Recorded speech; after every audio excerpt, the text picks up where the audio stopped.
wabarakatuh. Alhamdulillahilladzi ahyana ba'dama amatana wa ilaihin nusur. Jamaah salat subuh yang dirahmati Allah, pagi ini alhamdulillah sudah hadir Ustaz Tengku Kiai Haji Munawir Haris. Terima kasih atas kehadirannya Ustaz yang akan memberikan kuliah subuh pagi ini. Kepada beliau kami persilakan.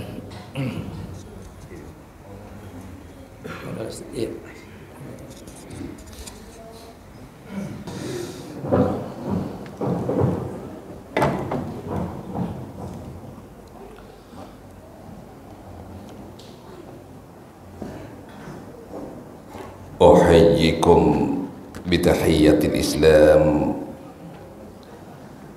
tahiyatan min indillahi mubarakatan tayyibah. Assalamualaikum warahmatullahi wabarakatuh. Waalaikumsalam warahmatullahi wabarakatuh. Bismillahi wa kafa, walhamdulillahi wa salamun ala ibadihi alladhina istafa, wassalamu ala man ittaba'al huda. شهر رمضان الذي أنزل فيه القرآن هدى للناس وبينات من الهدى والفرقان من صام رمضان إيمانا واحتسابا غفر له ما تقدم من ذنبك وما تأخر. أيها الحاضرون صائمين صائمات جماعة Masjid Al-Furqan yang harapan, munajat dan doa kita kiranya kita semua yang ada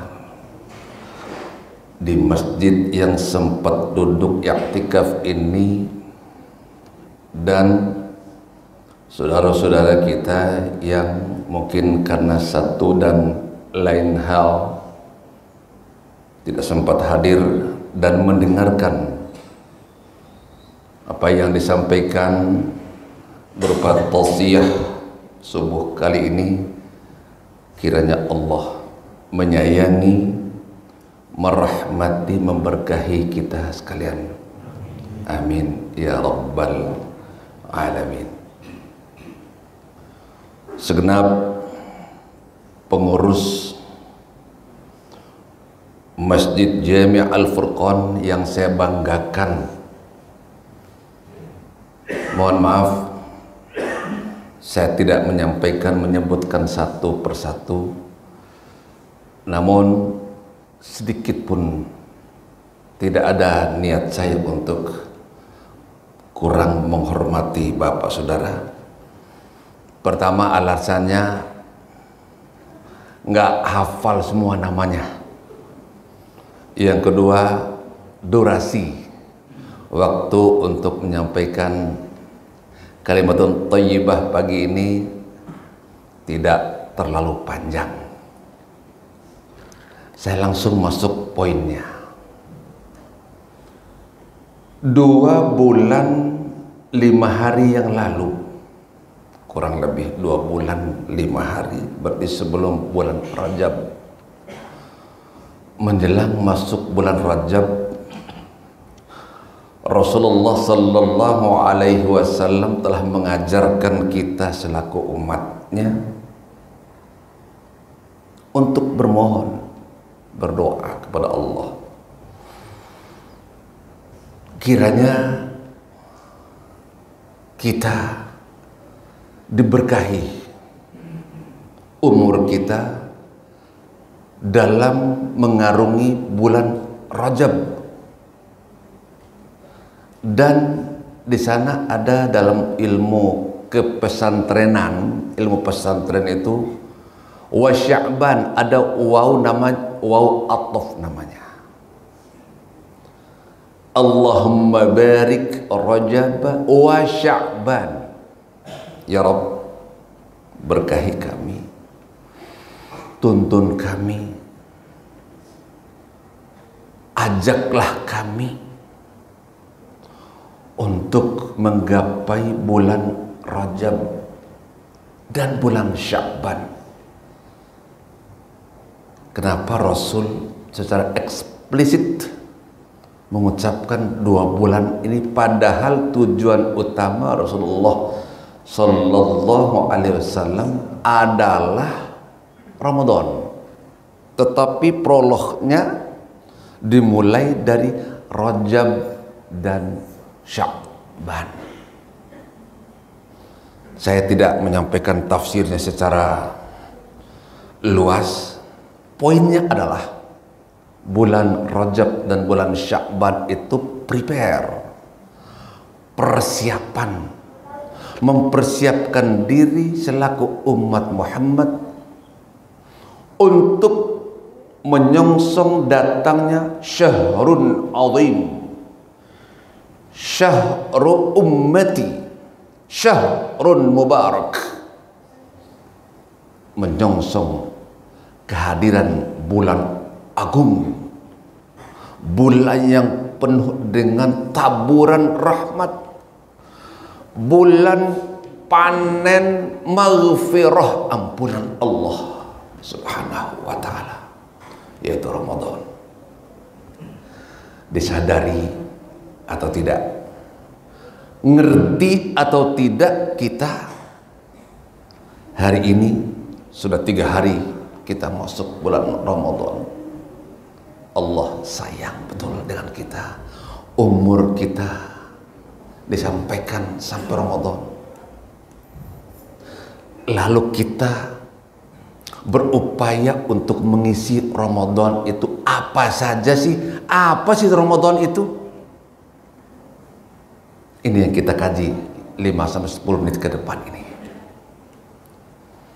Saudara-saudara kaum muslimin muslimat yang berbahagia, ini masuk inti poinnya. Kita yang hadir di tempat ini, saya punya keyakinan dan yakin seyakin-yakinnya sudah melaksanakan puasa Ramadan. Ada yang 50 tahun, ada yang 60 tahun, ada yang 40 tahun, ada yang 30 tahun, ada yang 20 tahun, terhitung mulai dari akil baligh. Sudah nggak kehitung jumlahnya. Saya berusia 63 tahun. Berarti 53 tahun yang lalu sampai hari ini, berarti sudah melaksanakan minimal 50 tahun berpuasa. Tentu saja kita memahami, kita tahu puasa itu buang ludah, nggak makan, nggak minum. Ini pengertian letterlik, pengertian kaidah kata. Sehingga banyak orang berpuasa itu yang penting buang ludah, nggak nelan ludah, itu sudah berpuasa. Saudara,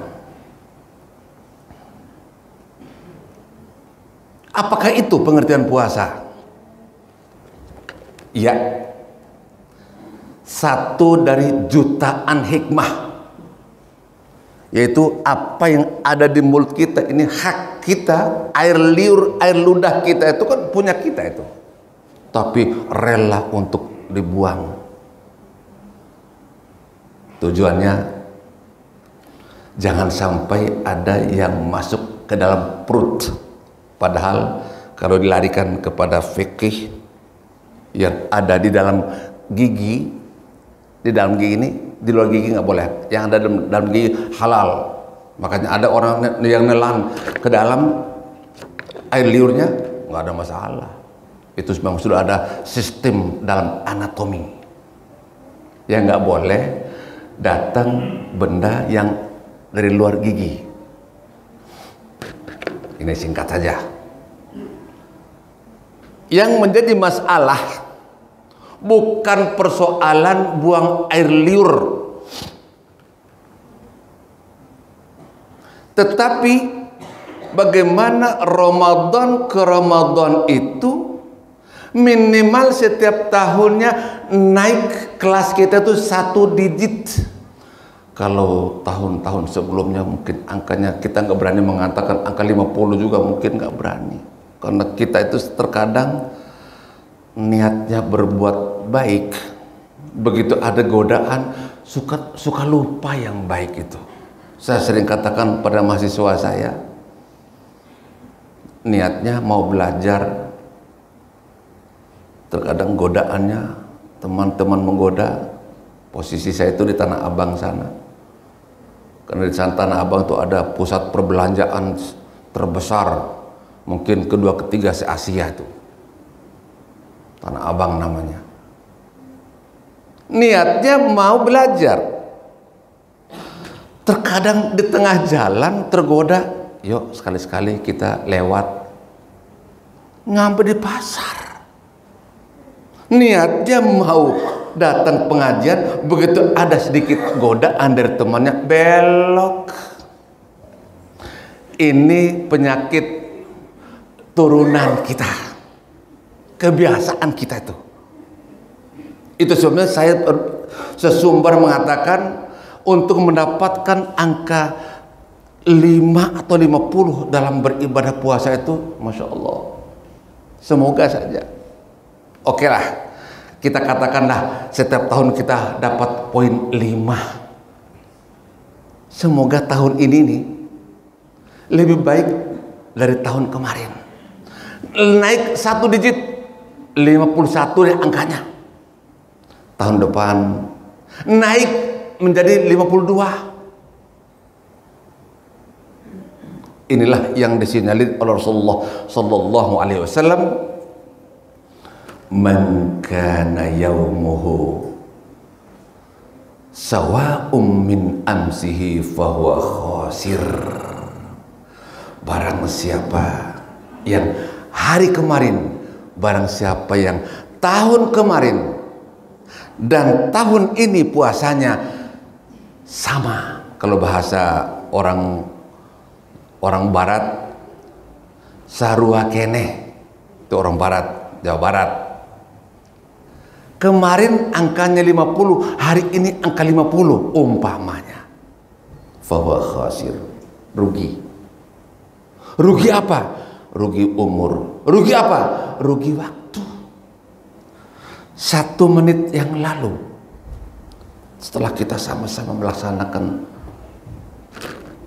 subuh berjamaah, tidak akan pernah kembali lagi. Itu sebabnya kata Rasulullah sallallahu alaihi wasallam, isilah setiap denyutan nadimu, setiap pernapasanmu dengan berbuat yang baik. Tahun ini semoga tahun yang terbaik untuk kita beribadah puasa Ramadan khususnya. Kemudian jangan sampai kita mangkana yaumuhu syarrum min amsihi.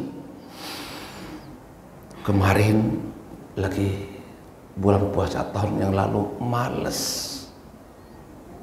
sholat juga males, ya, puasa juga kadang-kadang kalau ada orang rajin puasa, kalau nggak ada orang mudah-mudahan masih tetap rajin. Tahun ini harus kita hakul yakin apa yang kita kerjakan itu dalam pantauan, dalam pengawasan Allah Subhanahu wa ta'ala, sehingga rasa khauf, rasa takwa itu sedikit-sedikit muncul dalam diri kita.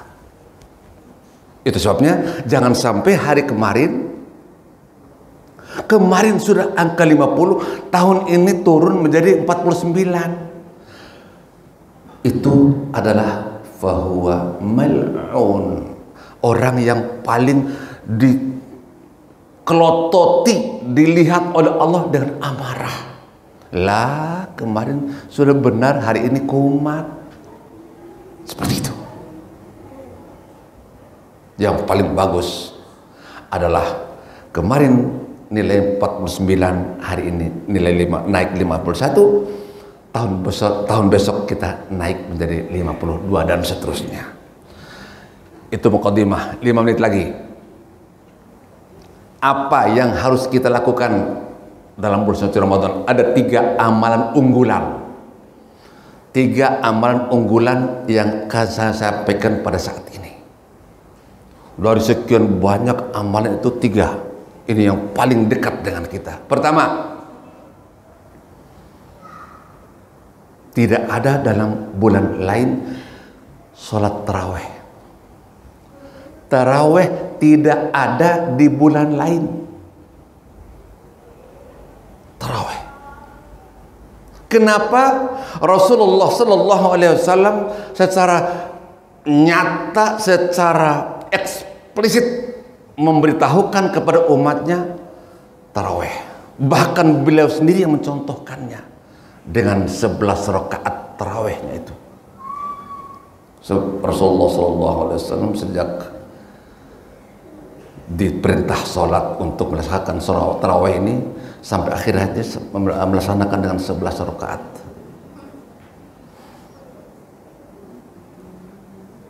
Bertahan sampai akhir hayat. Yang menyampaikan itu siapa? Bunda Aisyah radhiyallahu taala anha. Perbedaannya dengan kita, taraweh Rasulullah 11 rakaat itu ya nggak terlalu lama, nggak terlalu lama. 1 rakaat itu kira-kira 2 juz, nggak terlalu lama itu. 1 rakaat 2 juz, 2 rakaat itu 4 juz. Jadi kalau 11 rakaat kali 2 juz di Al-Furqan 11 rakaat umpama 2 juz, 1 rakaat 2 juz. Insya Allah begitu selesai salam itu tinggal tikar dengan imam. Lalu siapa yang doyan sholat kayak gitu? Model begini potongan kita, iyalah. Makanya saya pesan sama imam-imam, kebetulan ini bidang saya. Saya mengajar psikologi qiraat dan tahsin Al-Quran dan tajwid dan qiraat. Ngaji Quran itu baik di dalam maupun di luar sholat itu lihat miliu. Miliu itu apa itu miliu itu ya? Biar sedikit banyak tahu tuh keadaan sekitar. Patokan utama itu, saudara, oleh para imam, patokan pertama tuh 2. Patokan utama tuh 1, orang yang sudah sesepuh sakit-sakit. Sesepuh nenek yang sudah 6, 7, 80 tahun. Berdiri saja udah nggak lempeng. Jangan disiksa. Loh, rakaat pertama Yasin. Bayangkan kayak apa tersiksanya makmum. Ya kalau sekedar Al-Balad ya, kemudian surat At-Tin, Ad-Duha, Al-Fajr masih standar. Ada kadang-kadang imam itu pembunuhan massal. Lah pembunuhan massal. Besok kalau imam model begini ini tidak ada satupun yang mau ikutin ente. Kenapa? Ya penyiksaan. Masjid dianggap camp penyiksaan.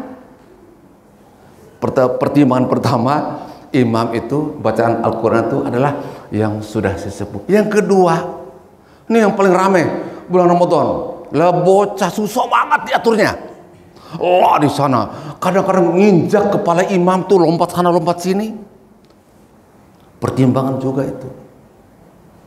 Dan dibaca Quran dalam sholat itu lihat situasi. Kalau di belakangnya semua qori, hafid semuanya, Kaifa syaa.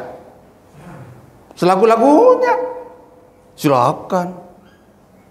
Bila perlu pakai qiraat yang berbeda dengan biasanya, punya ilmu. Jangan sampai di Masjid Al-Furqan ini, saya tahu persis. Ini ada orang tua saya, Pak Adiono.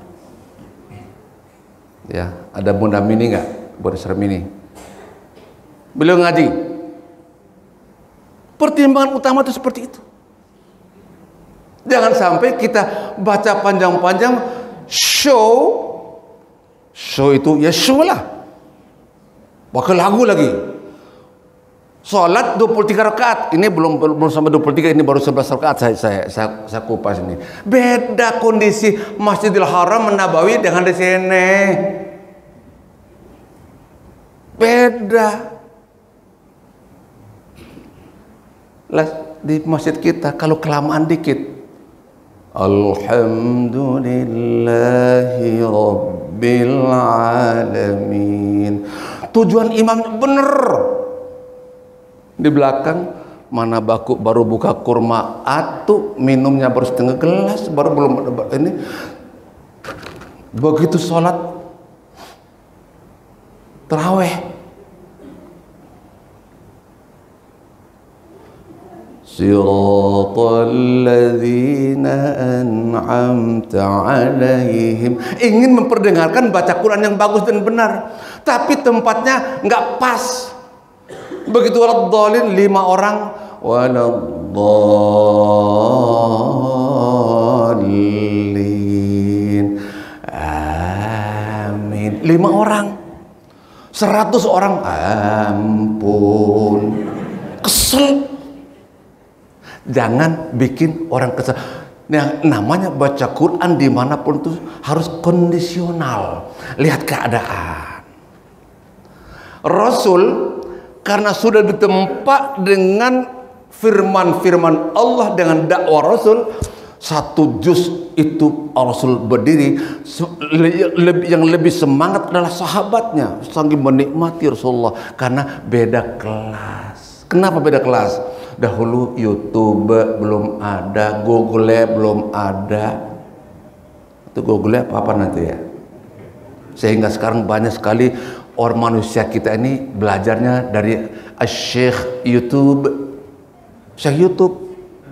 Bukan dapat ilmu dari guru, tapi dapat dari YouTube. Itulah yang diagung-agungkan, diganggu-ganggukan. Padahal Al-Quran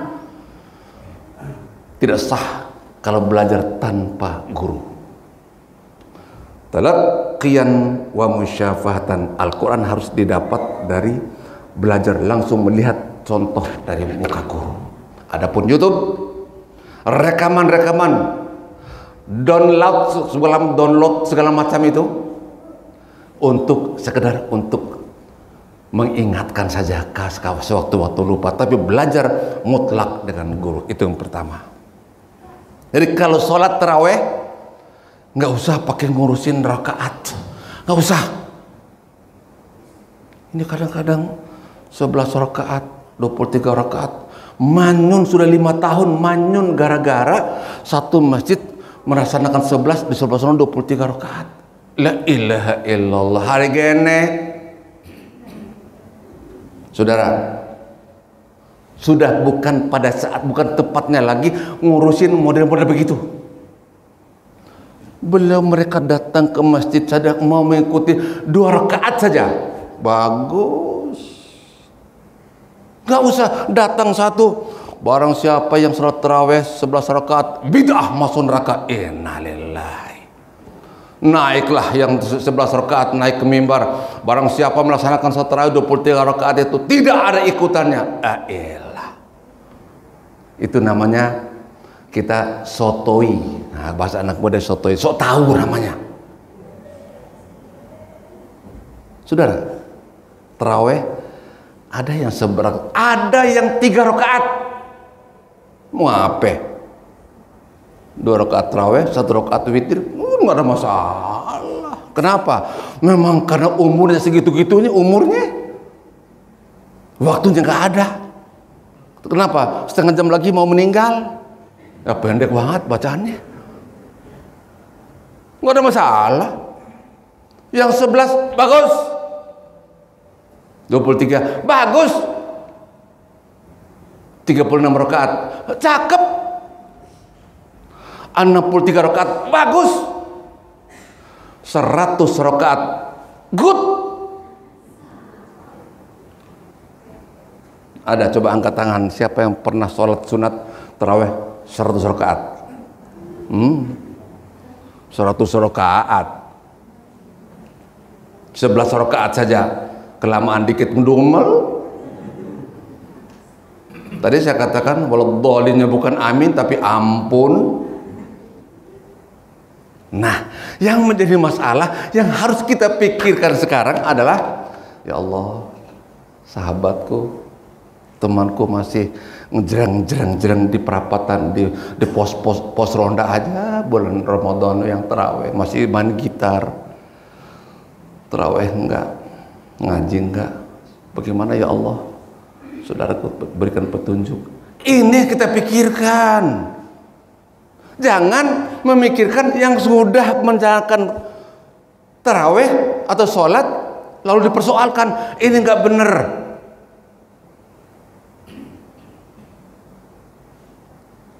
Kesimpulan pertama, silakan sholat sunat tarawih. Di sini biasanya berapa rakaat, Ustaz? Cakep. Saya di mana-mana kalau mengimam tarawih, bos, di sini berapa rakaat? 11. Good. Baca yang santai, enak. Durasinya sama dengan 23 rakaat. Kalau yang 11 rakaat agak santai bacaannya, dinikmati dengan bacaan tajwid yang bagus. Yang 23 rakaat itu sebenarnya pemilihan, tidak ada pemilihan makmum. Dalam Islam, dalam syariat itu nggak ada pemilihan makmum, nggak ada dalam fikih. Yang ada pemilihan imam.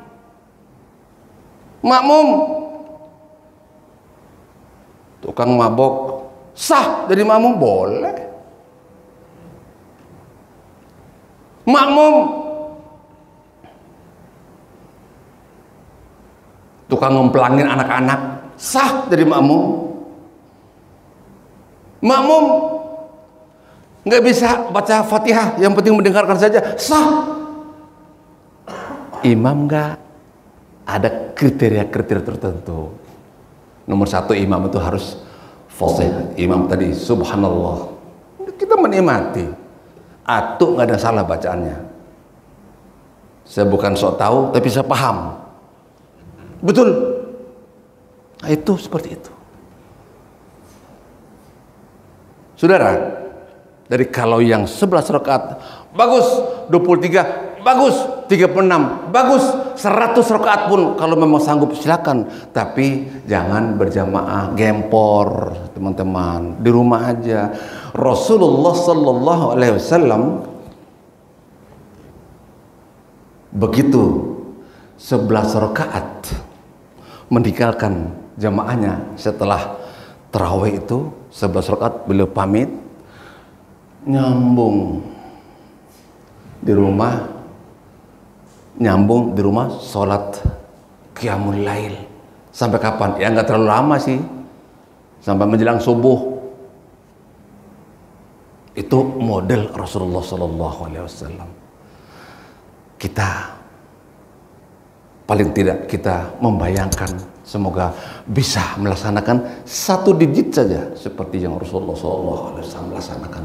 Pertama, sholat sunat tarawih tidak ada di luar Ramadan. Ini kefadilahan tarawih Ramadan itu ada dalam bulan suci Ramadan. Itu tarawih pahalanya lumayan, subhanallah, masya Allah. Puasa siang kita laksanakan dengan penuh tantangan, menahan hawa nafsu, menahan emosi, menahan mata, menahan pendengaran, menahan mulut. Sampai-sampai ada mitos saking tingginya derajat puasa itu, tidurnya saja orang berpuasa itu dapat pahala. Maka orang picik mengatakan saking sempit ilmunya, dari pagi sampai jam 5 tidur terus. Ya, berpahalanya gede tidur. Kata istrinya, "Bang, ini mau masak." Ya, ini bagaimana ini? belum ada bahan masakan itu. Maaf, saya lagi puasa, lagi ibadah. Tidurnya orang berpuasa itu ibadah, begitu ngomong sama istrinya. Ini salah kaprah, bukan begitu maksudnya. Artinya tidur di sini maknanya bermacam-macam. Tidur dari membicarakan yang tidak baik. Jangan sampai kita melihat yang itu namanya tidur namanya. Menahan diri dari hal-hal yang negatif itu namanya tidur. Termasuk salah satunya itu sampai karena kecapean zikir ketiduran. Itu salah satu. Tidur di sini maksudnya menghalangi dari hal-hal yang tidak baik. Yang kedua, saya tambah lagi 2 menit. Nah gitu ya. Isi Ramadan dengan membaca Al-Quran. Dalam sebuah hadis, saudara, diriwayatkan oleh Al-Imam ulama besar Abu Hurairah. Ini salah satu sahabat merangkap ulama, merangkap ilmuwan, merangkap sahabat Nabi Abu Hurairah. Abu Hurairah pernah mendengar Umar bin Khattab berkata. Umar bin Khattab berkata, Umar ini pernah mendengar Rasul bersabda. Abu Hurairah mendengar dari Umar bin Khattab, Umar bin Khattab mendengar dari Rasulullah sallallahu alaihi wasallam. Rasul bersabda, an Umar bin Khattab radhiyallahu taala anhu qala. Dari sahabat Umar bin Khattab, sesungguhnya Rasulullah sallallahu alaihi wasallam bersabda, Al-Quran alfi wa sab'atun wa ishruna alfa harfin faman qara'ahu sabiran muhtasiban kana lahu likulli harfin zawjatun minal huril ain atau kama qala Rasulullah sallallahu alaihi wasallam beriwayati Abi Hurairah. Udah paham kan Bapak ya? Jadi nggak perlu saya jelaskan lagi, itu udah paham. Yang paham siapa?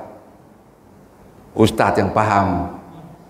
Guru-guru tuh paham semua tuh begitu tuh. Sekarang saya sampaikan, saya dakwahkan kepada antum semuanya. Rasul bersabda,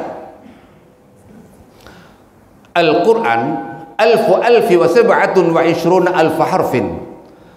Al-Quran itu jumlah hurufnya, jumlah huruf Al-Quran itu alfin wa sab'atun wa ishruna alfa harfin, 1.027.000 huruf. 1.027.000 huruf. Ini adalah kajian menurut perhitungan Al-Imam Asy-Syafi'i rahimahullahu ta'ala. Tapi memang Umar bin Khattab sudah pernah mengatakan seperti itu.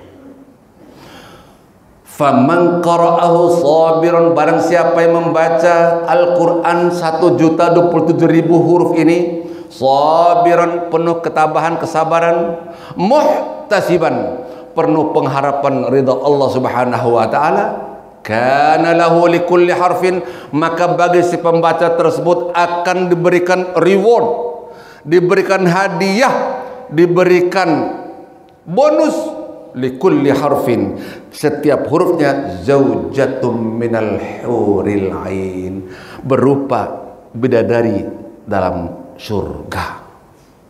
Satu huruf, satu bidadari. Ketika saya menyampaikan materi makalah ini, semua mahasiswa perempuan saya yang putri mengajukan protes. Enak bener ya, enak banget itu laki, mentang-mentang hafal Al-Quran, satu huruf, satu bini dalam surga. Saya bilang, maksud lo, maksud ai, nah, mahasiswa sekarang itu sama guru nggak ada takut-takutnya. Maksud ai itu maksudnya bahasa kita, gue enak banget laki-laki, Umpama saya hafal Quran, Tat. Saya hafal Quran. Ayi dapat apa? Laki-laki enak banget ya. Barang siapa yang membaca satu huruf mendapatkan satu istri di surga. Lah saya kan istri tadi. Emang kalau perempuan bagaimana? Oh, ini logik juga pertanyaannya ini. Neng, ini bahasa simbolik. Bahasa perwakilan, mewakili baik laki-laki maupun perempuan yang membaca satu Al-Quran dari Al-Fatihah sampai An-Nas sama mendapatkan 1 juta laki juga nanti di sono. Emang enak punya suami 1.027.000 orang, coba. Saya sampaikan, itu bahasa simbol. Yang namanya bidadari, menurut para ahli bahasa, itu bentuk kemuliaan, keagungan. Jangan diasumsikan semua hafidul Quran itu punya bini 1.027.000 orang itu. Astagfirullahaladzim, itu namanya pengertian sempit. Yang perempuan hafal Quran dapat suami 1.027.000 orang, gempor. Kemuliaan. Saya analogikan dalam sebuah keraton, katakan keraton Jogja, Putri Solo. Ini banyak putri Solo di sini.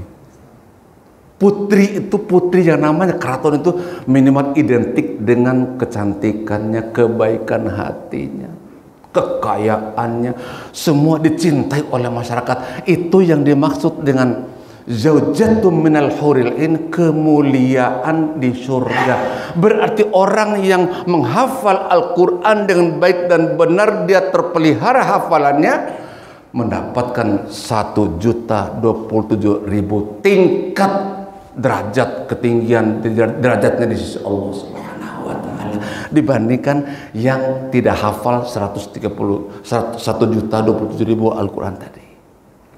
Artinya satu huruf saja kalau dikaitkan dengan kehidupan kita nanti di padang mahsyar, sedang menanti datangnya panggilan untuk diadili satu persatu di padang mahsyar, satu huruf sudah lebih dari cukup untuk menjadi tameng, untuk menjadi syafaat. Yang disebut syafaat sering kita dengar dari para ulama. Iqra'ul Quran fa innahu ya'ti yaumal qiyamati syafi'an li ashabi. Baca Quran, karena nanti Al-Quran yang kamu baca itu akan datang menyerupai seorang pembantu yang memberikan pertolongan, bantuan. Di mana pada saat itu matahari 20 cm di atas kepala kita. Ya, di zaman akan datang masa itu. Padahal hari ini di dunia, di Al-Furqan ini, matahari yang kita lihat jaraknya ya nggak begitu jauh sih, dekat saja, cuma 149.600.000 kilo. 149.600.000 kilo. Anak-anak muda mohon siapkan meteran dari sini, meter sampai sana. Insya Allah sampai di atas mati kita itu. 149.600.000 kilometer. Jajalin keluar jam 2 siang, tatap matahari tersebut 1 menit saja, insya Allah rumah sakit nggak nampung, katarak kabeh. Padahal jaraknya 149.600.000 kilometer. Allahu Akbar. Akan menjelma menjadi hanya 20 cm. Pada saat ini semua umat manusia terpanggang setiap detik, gosong. Yang sudah di dunia itu udah hitam 100 kali hitam, gosong tiap saat.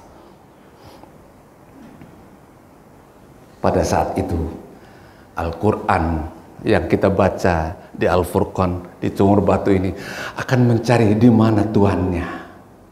yang ente baca selama ini di Al-Quran, selama waktu tinggal di sumur batu ini, dia akan terbang mencari. Begitu ketemu tuannya, semuanya kesedot seperti besi berani, besi magnet, akan mendatangi kita, menjadi syafaat, menjadi payung raksasa. Satu huruf menjadi payung raksasa untuk menangkal matahari yang 20 cm jaraknya. Syafaat Al-Quran. Ramadan, kesempatan emas. Cuma nggak usah pakai iming-iming. Oh, nanti pulang nih dapat 1 payung nih. Alif Lam Mim 3 payung. Dzalikal kitabu 8 payung, berarti sudah 11 payung ini saya dapat hari ini. Nggak usah pakai gitu-gituan apa? Lah pakai ngitung-ngitung. Wa ma umiru illa liya'budullaha mukhlisin. Ibadah kepada Allah itu nggak usah pakai hitung-hitungan. Allah saja nggak pernah ngitung. Wa ahsin, berbuat baik, kama ahsanallahu ilaik, wa la tabghil fasada fil ard. Berbuat baik sebagaimana Allah telah berbuat baik kepada kamu. Ya Allah, sayangnya Allah kepada kita. Coba, sayangnya Allah itu kadang-kadang yang kita nggak minta dikasih sama Allah. Nih posisi wajah kita nggak pernah minta tuh berhadapan di depan kayak gini nih. Terutama posisi hidung cenderung ke depan ke bawah. Coba kalau Allah menempatkan hidung hadap ke atas, gerimis, kebanjiran. Coba itu. Nggak pernah kita minta. Kadang-kadang manusia itu banyak yang kufur nikmat. Oleh karena itu, ibadah itu harus ikhlas. Puasa kalau nggak ikhlas, ayo taruhan lewat kulkas. Ada yang lihat nggak? Oh, sama nambah minum. Begitu keluar, kenapa bang? Ini puasa. Padahal baru nambah minum. Karena itu tidak ada unsur ikhlas. Mukhlisin. Baca Quran harus ikhlas. Pak, saya sudah khatam Pak berkali-kali. Orang urus. Jangan urusin khatam. Urusannya baca Quran. Syukur khatam. Syukur khatam Ramadan. Bagus. Semakin banyak Al-Quran, semakin banyak intensitas jumlah bacaan kita, maka tameng tadi di hari kiamat di padang mahsyar semakin padat. Semakin padat. Apalagi kalau hafal 30 juz. Berarti paling tidak payung yang Allah siapkan itu 1.027.000 lapis. Adem. Nah, ketika Rasul menyampaikan hal seperti ini, semua hamba Allah, semua umat itu merasa senang. Ujuk-ujuk, tiba-tiba Jibril teriak. Ini di padang mahsyar, Muhammad, ada apa Jibril? Halak ummatuk, halak ummatuk. 3 kali Jibril mengatakan, celaka umatmu. Celaka umatmu Muhammad. Jibril, jangan main-main. Ini Allah barusan ngomong sama saya. Tadi kamu yang ngomong umatku mendapatkan syafaat. Kenapa ujuk-ujuk mengatakan celaka? Begini Muhammad, dibandingkan umatmu yang sudah mendapatkan syafaat atau payung raksasa ini, dibandingkan mereka yang sudah mendapatkan payung dengan mereka yang belum memperoleh payung, 1:99 Muhammad. 1:99. Satu orang, kalau 100 umatmu, baru 1 mendapatkan syafaat, mendapatkan payung. 99 nggak mendapatkannya Muhammad. Siapa dia? Jibril. Siapa mereka yang mendapatkan syafaat? Siapa mereka yang belum mendapatkan syafaat ini? Illa man habasahul Qur'an.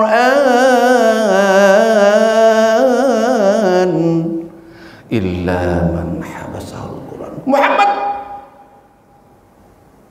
99% umatmu tidak mendapatkan pertolongan Allah, tetap mereka terpanggang saat ini.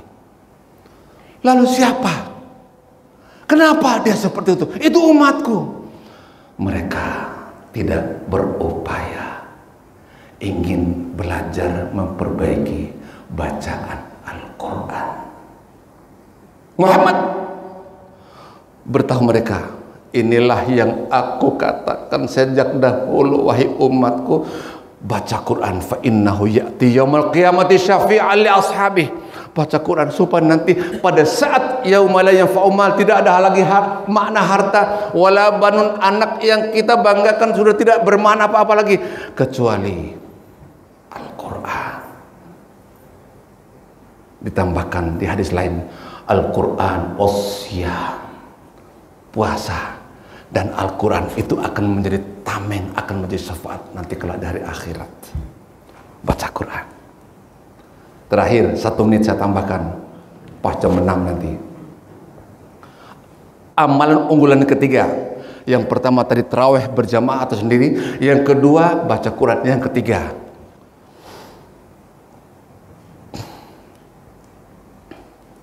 syekh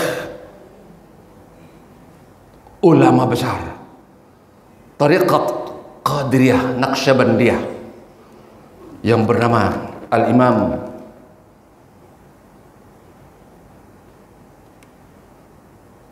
yang senantiasa diagung-agungkan oleh yang namanya Sahibul Wafat Tajul Arifin Aba Anom. Gurunya adalah dari kitab ulama bernama Syekh Abdul Qadir Al-Jailani. Ini hidup spiritualitas kehidupan beliau itu begini. Beliau pernah mengatakan kepada muridnya, wahai saudara-saudaraku semuanya, suapi anak yatim, beri makan orang yang kelaparan, bantu mereka yang nggak punya beras, bantu mereka yang mau beli obat nggak punya uang, kasih baju anak yatim, kasih baju orang, kasih pakaian kepada mereka yang mau ibadah nggak punya baju, kasih senyum kepada mereka yang kurang beruntung nasibnya dalam ekonomi. Sebab bagi mereka barang siapa yang menyuapi seorang yang kelaparan, yang hampir sakaratul maut, disuapi satu suap yang diberikan kepada mereka, lebih dahsyat, lebih hebat, lebih agung nasi satu suap dibandingkan saudara membangun 1000 masjid.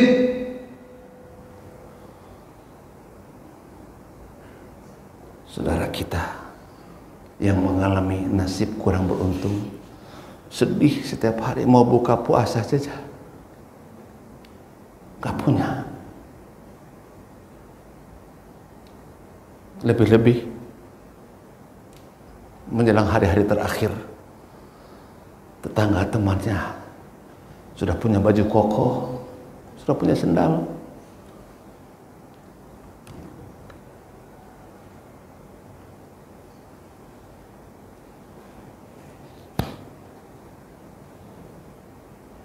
Saudara kita yang kurang beruntung tidak memiliki apa-apa. Pada saat itu muncul kita, ayo nak ikut ke pasar, kita belikan baju, kasih jajan. Arsy goncang, seluruh miliaran malaikat berdoa kepada Allah, rahmati, berkahi mereka yang peduli dengan hambamu yang lain, ya Rabb. Menyuapi satu nasi, memberikan baju satu, itu geger alam malakut, alam malaikat. Bahkan kalau kita rajin sholat sunnah, satu hari bisa 100 rakaat, 1000 rakaat. Tiap hari sila sholat sunnah 1000 rakaat bisa dikalahkan dengan menyuapi satu suap nasi kepada mereka yang tidak beruntung nasibnya. Terakhir, saya tambah 1 menit lagi. Ini tambahan terus, biar nggak apa-apa. Ini sekali setahun inilah. Di zaman Nabi Musa, ada seorang PSK. PSK itu paham. PSK itu, udah PSK lah, udah gitu, nggak usah dibahas. Hidupnya 39 tahun, hampir 40 tahun dari pelanggan. 39 tahun ini dia hidup dalam kemewahan. Tidak pernah ibadah seperti yang Nabi Musa ajarkan. Tapi dia hanya satu modalnya, yakin Musa itu adalah Rasulullah, Nabi. Hanya itu modalnya. Aku percaya Musa itu adalah Nabi. Tapi belum pernah menjalankan syariat. Suatu ketika setelah 39 tahun dia melacurkan dirinya, hidup dalam kemewahan, bergelimang dengan harta benda yang di atas rata-rata. Datang Jibril kepada Allah melaporkan, ya Rabb, ini hambamu, itu umat Nabi Musa, kok begitu amat itu? Nggak apa-apa. Sekarang kamu temuin dia. Detik ini juga sulap. Jadi sulap itu sudah ada sejak zaman Jibril, sudah ada tuh sulap. Sulap wajahnya yang sekarang seperti artis menjadi nenek-nenek ompong, umurnya 100 tahun. Giginya copotin semua, terus kulitnya dikeriputin. Seketika juga tuh. Siaplah Jibril. Sulap muka dia. Setelah disulap seperti itu, secara zahiriyah tidak ada perubahan. Tetap menor, tetap itu gaunnya saja. Menurut cerita itu, di gaunnya itu gaun made in Gunawan. Mahal banget itu gaun buatan Gunawan. Yang termahal. Saya nggak tahu apa betul tuh ibu-ibu gaun dari butiknya Ivan Gunawan maksudnya. Ivan Gunawan versi Nabi Musa. Tetap dia tampil. Lah, ini tumben pelanggan kok hari pertama, minggu pertama, minggu kedua, sebulan atuh nggak ada yang lirik dia. Setiap ada mau datang, lah nenek-nenek, lah mana si neng tadi tak? Yang tuh langganan, pada langganan sudah disulap oleh Jibril menjadi nenek-nenek. Begitu lihat kabur. Akhirnya pemasukannya semakin minim, semakin habis. Pada akhirnya bangkrut. Oh, kalau begini harus jemput bola ini. Keluar, jalan lenggak-lenggok. Dalam keadaan nenek-nenek tadi itu sudah giginya sudah nggak ada di mata orang, tapi dia tetap percaya diri. Ya orang masih yang tercantik. Melewati piramid di Mesir. Piramid itu menurut kisah tempat Fir'aun dan kawan-kawan itu memanah supaya bisa bertemu Allah Subhanahu wa taala. Naik ke atas puncaknya pada saat itu. Melewati piramid, banyak pengusaha-pengusaha, bos-bos muda yang duduk di situ. Lah karena nenek-nenek yang lewat, lah siapa yang mau nengok? Duit nggak punya, mau minum ke kafe di sekitarnya itu, kafe warung kopi lah gitu ya, nggak punya duit. Akhirnya linglung, matanya sudah berkunang-kunang. Jibril atas perintah Allah bikin air mancur buatan di depan mata dia. Karena begitu dia buka mata, begitu ada air mancur, dia kepingin minum, dia datang lari secepatnya, di depan dia itu ada air mancur. Hebatnya Jibril itu, namanya Allah. Sampai di depan air itu, lah mundur lagi tuh air. Dari sana air mundur terus sampai di sebuah perkampungan. Ini namanya metode Allah Subhanahu wa taala untuk menyadarkan. Belum pernah berbuat amal soleh. Sampai di kampung itu air diem, dibikin kolam ala kadarnya oleh Jibril. Di mata dia itu ada kolam, tapi diraih dengan tangan nggak bisa, nggak nyampe. Karena semangat, gaun made in Ivan Gunawan tadi disobek-sobek, ditamu-sambung, sepatunya ditusuk dengan pisau, lalu jadikan gayung. Angkat dengan sebegitu semangatnya, padahal dari mana air, itu padang pasir kok. Tapi ini adalah skenario Allah Subhanahu wa taala. Begitu dia mau minum, dengan semangatnya itu, guk guk guk, di belakang ada anjing. Mengonggong, lidahnya sudah menjulur keluar. Begitu lihat, lah, ganggu aja nih anjing. Minta jatah. Anjing itu minta diminumin. Subhanallah. Mari, tolong camkan baik-baik ini. Saya menyelamatkan diri, anjing saya tolong. Anjing saya tolong, saya tewas. Saya selamat, anjing mati.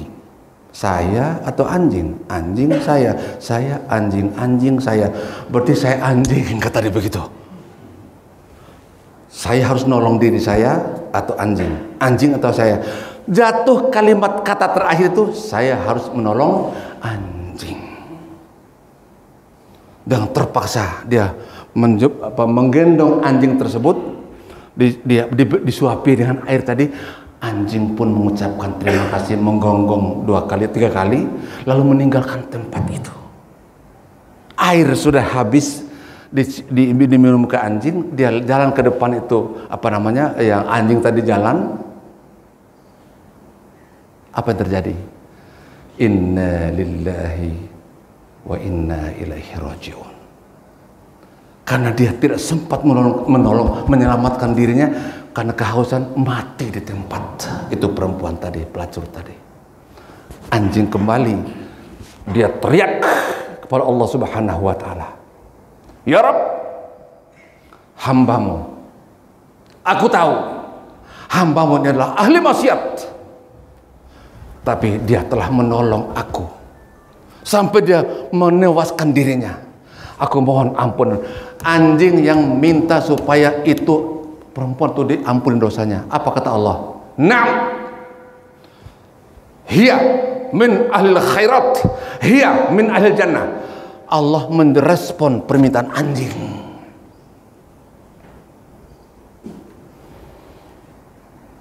Saya tambah lagi waktunya ya, tapi saya simpan sisa ini nanti untuk tahun depan ya. Ini sebenarnya masih panjang ini. Kesimpulan, udah lewat. Saya tambah lagi 1 menit lagi. Kesimpulan, apabila kita ada niat untuk menolong hamba Allah yang lain, bahkan seekor anjing bisa menyelamatkan kita dari siksaan Allah Subhanahu wa taala, seperti yang kita lihat tadi. Semoga Allah Subhanahu wa taala empati kita itu menjadi catatan amal yang terbaik. Assalamualaikum warahmatullahi wabarakatuh.